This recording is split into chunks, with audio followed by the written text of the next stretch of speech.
की हल्ली पालक म्हणतात की आम्हाला, जसं तू म्हणालीस तसं, की आम्हाला मित्र किंवा मैत्रीण व्हायला आवडेल, जे सोपं नाही आहे. पण हल्ली बऱ्याचदा मी बघते की आईवडील प्रयत्न करतात आणि त्यांचा संवाद असतो मुलांबरोबर. असं का होतं की त्यांचा संवाद कुठेतरी तुटतो? म्हणजे ते जनरेशन गॅपमुळे होतं का? एक ना कंडिशन्स सांगितल्या जातात. I am okay, you are ओकेवाल्या. तर 4 कंडिशन्स असतात. I am okay, you are okay. I am not okay, you are okay. I am okay, you are not okay. आणि I am okay, you are okay. सगळं छान आहे.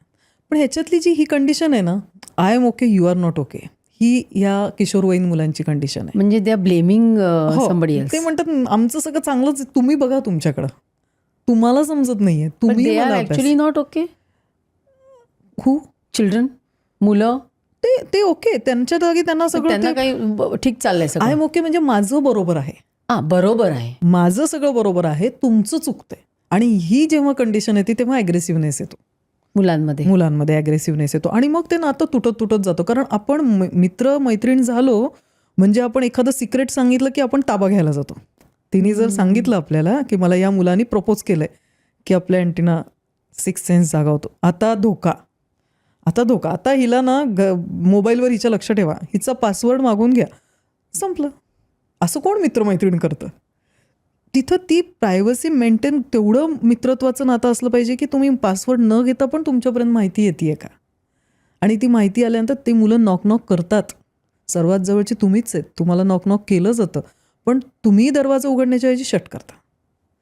म्हणजे एखाद्या मुलांनी जर सांगितलं की बाबा मला आज माझ्या मित्रांनी सिगरेट ऑफर केली, की तिथून पुढे बाबांच्या डोक्यात सिगरेट ओढलीस तू हेच सुरू होतं. त्याच्याऐवजी त्या दिवशी चान्स घेऊन तुला काय वाटलं रे, मला पण असं वाटलं, मला एकदा ऑफर केली होती, पण मी तेव्हा विचार केला म्हणजे हेल्दी आहे का, घ्यायचं आहे का मला हे.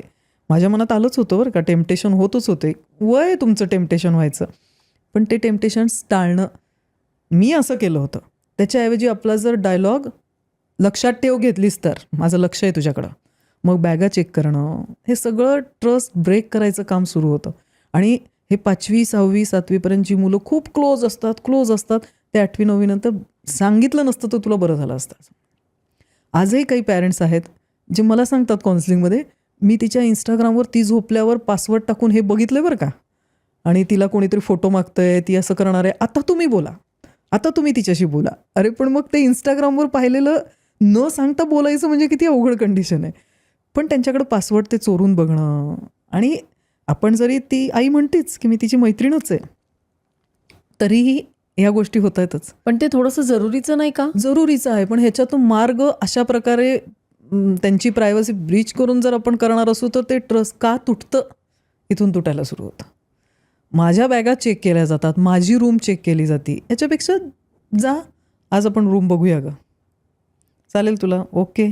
कारण ही जेनझी आहे, जेनझी सेल्फ थोडंसं जपणारी आहे. आपल्या वेळेस आईला कोण विचारेल की असं, माझ्या आईने मला कधी विचारलं का तुझी बॅग दाखव म्हटलं की दाखवावी लागायची.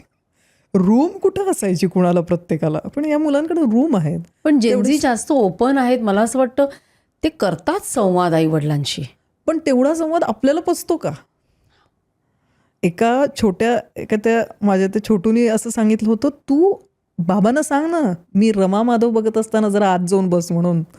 आणि ते रमा माधव असं रोमॅन्टिक बघावं वाटतं ग मला, पण हा बाबा असला की मला बघावं वाटत नाही त्याच्यासमोर, एवढी ओपन आहे ती. म्हणजे ती काही प्रश्न ते मित्रमैत्रिणींचे ती सांगायची सगळं. तर मी तिला विचारलं, अगं ते काय उत्तर देणार आहेत तुला, ते तुझ्या एवढेच आहेत, तू मला विचार काय विचारायचं आहे. मग तिने विचारलं सांग हनीमून म्हणजे काय. पण एवढं विचारण्या एवढी ते बोल्ड आहेत. आपण जे बोलणं टाळलं ते हे बोलतायत, पण मग त्याची उत्तर द्यायची आमच्यात तेवढी कुवत आहे का, तेवढा ओपननेस आला आहे का. ते विचारतील, बोलतील, पण तेवढं अजूनही आपण रेडी नाही आहेत. काही ठिकाणी पॅरेंट्स रेडी आहेत, पण किती सांगावं काय सांगावं हे पण लक्षात येत नाही. म्हणजे काय उत्तर द्यावं आता, ह्याच्यावर काय बोलावं. म्हणजे आता एका केसमध्ये एक बाहेर राहणारी मुलगी आहे सिंगापूरला. आता आईवडील इथं मोठे झाले, इथले संस्कार घेऊन तिथं गेले. मुलगी तर तिथले संस्कार घेऊन मोठी होती आहे. म्हणजे मी परत तेच म्हणते की तुमचा DNA काय सांगतोय महत्त्वाचं नाही आहे, तिला तिथून काय मिळालं सिंगापूरमधून तेही महत्त्वाचं आहे.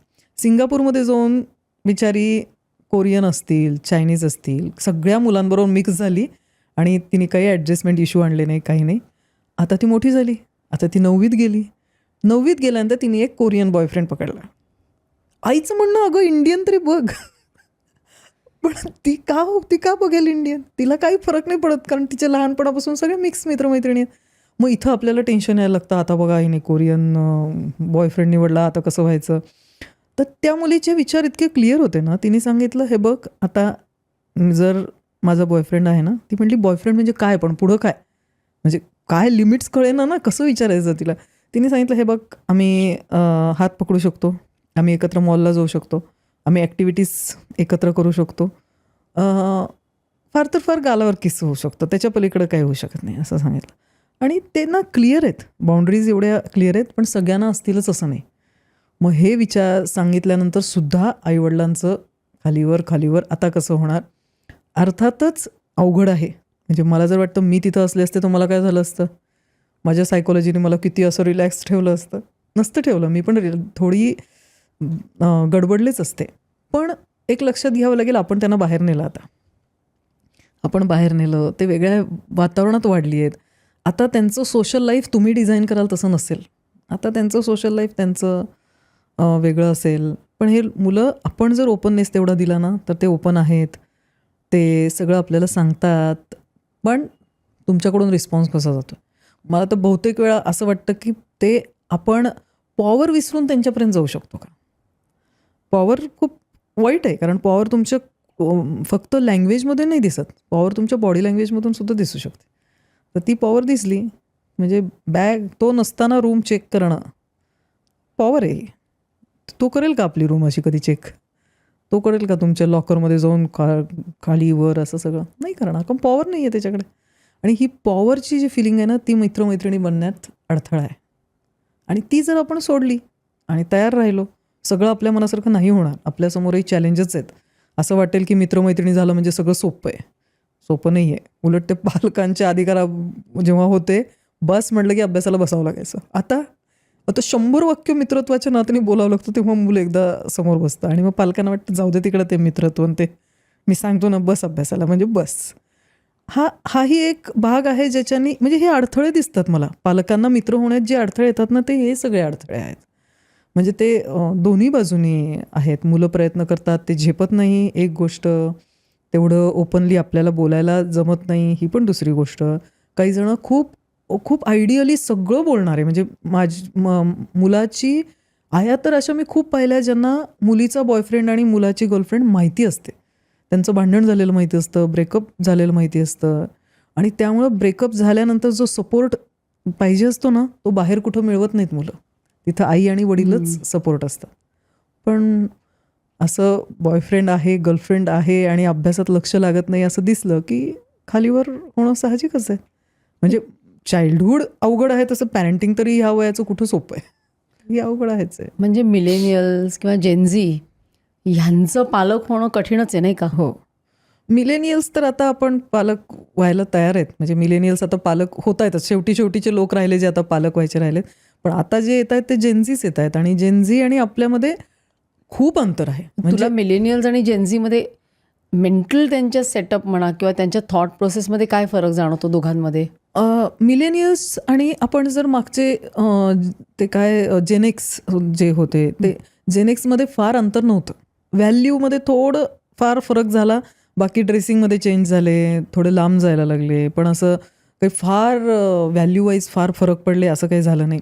पण इंटरनेटमुळं खूप सारं मटेरियल समोर आलं, वेबसिरीज समोर आल्या, व्हॅल्यूज बदलल्या. हा जेनझी आणि मिलेनियल्समधला मेन संघर्ष आहे. माझ्या आईवडिलांना मला, म्हणजे माझी आई साडी नेसत असेल आणि मला ड्रेस घालायला मिळाले. माझ्या आईला 6 वाजायच्या आत घरात यायला लागत असेल, मला 8, 8:30 चाललं. ह्याच्या पलीकडे काही त्यांना फार चॅलेंज आले नाही. त्यांच्या आईवडिलांचं त्यांनी ऐकलं, आम्ही त्यांचं ऐकलं. मिलेनियल्सनी ऐकलं. मिलेनियल्स पालक म्हणजे पाल्य म्हणून सोपे होते. म्हणजे एखादा धपाटा पण खाल्लेलेच आहेत ते सगळे. पण आताची मुलं धपाटं पण खात नाहीत आणि आपण त्यांना मारूही शकत नाही आता. आणि मग जेव्हा आपण त्यांच्यात बघतो की त्यांच्यासमोर आलेलं मटेरियल जे आहे ते वेस्टर्न कल्चर असलेलं आहे. इंटरनेट हातात आल्या, सगळं तुम्ही सांगाल ते खरं वाटत नाही त्यांना. आपल्याला वाटायचं आईवडील जे म्हणतात ते खरं, त्यांना जास्त माहिती. आता विचारा मिलेनियल्सना, तू का घेतलं इंजिनिअरिंग? बाबा म्हणले म्हणून. तू विचार केला होता?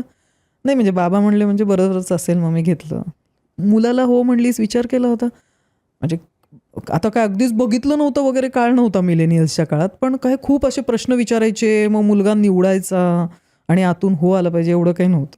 आता जेनझीला मात्र हे सगळं कल्चर त्यांच्यापर्यंत पोहोचवलं गेलं. फास्ट वेस्टर्न कल्चर त्यांच्यापर्यंत पोहोचलं, ज्याचं कारण वेब सिरीज आहे, ते इंटरनेट आहे, सगळं आहे. आणि त्याच्यामुळे जेनझी आणि ह्यांच्या व्हॅल्यू सिस्टीममध्ये फरक आहे. आणि म्हणून हा संघर्ष असा खूप सिग्निफिकंट आपल्याला दिसतो. ही क्लिप शेवटपर्यंत बघितल्याबद्दल खूप खूप धन्यवाद. संपूर्ण एपिसोड बघण्यासाठी खाली दिलेल्या लिंकवर क्लिक करा आणि सर्व काही चॅनलला सबस्क्राईब करायला विसरू नका.